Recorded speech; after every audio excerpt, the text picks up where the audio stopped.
This 5-minute solution will show you how to fix NameDrop not working on iPhone iOS 17. Follow these easy steps to fix this issue.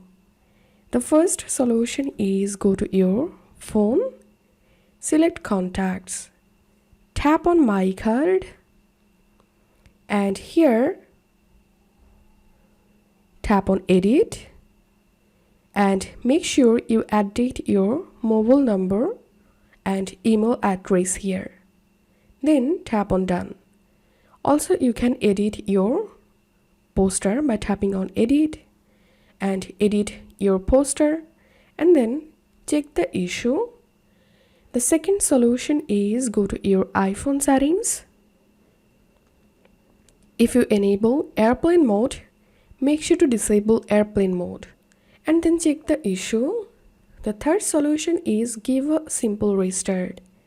Sometimes restarting your iPhone can fix this kind of issues. So restart your iPhone and hope this solution will fix NameDrop not working issue. If you find this video helpful, don't forget to subscribe 5-minute solution.